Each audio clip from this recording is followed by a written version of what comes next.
Bago sa saksi, arestado ang dalawang suspect sa pang-hold up sa isang convenience store matapos silang makilala sa tulong ng CCTV.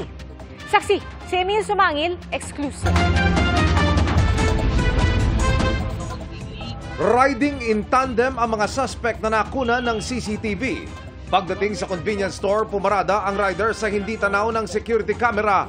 Ang angkas, pumasok sa establishmento. Pinuntire niya agad ang lalaking nakaputing sombrero na nasa kanyang kaliwa.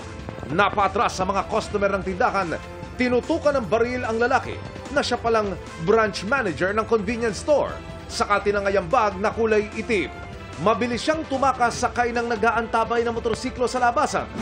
Tinutukan po niya yung ating store manager at kinuha po yung sling bag na naglalaman ng 359,700 po na cash.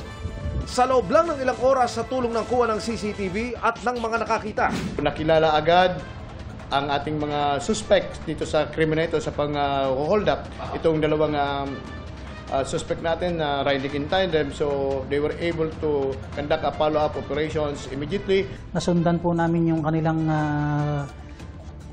tinakbuhan po ng kanilang motorsiklo na kung saan po na-trace po namin sila sa may somewhere in Block 38, Addition Hills, dito po sa lungsod ng Mandaluyong po. Inaresto ka namin. Magkasunod na nadakip ng Mandaluyong Police ang dalawang suspect. Hindi po natin na-recover yung pera, sir, pati yung ginamit po nilang baril po.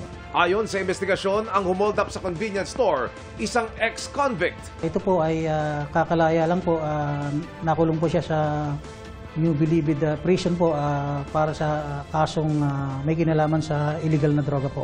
So nag-serve po siya doon ng 20 years. Tumanggi ang mga suspect na magbigay ng panig. Para sa GMA Integrated News, Emil Sumangil ang inyong saksi.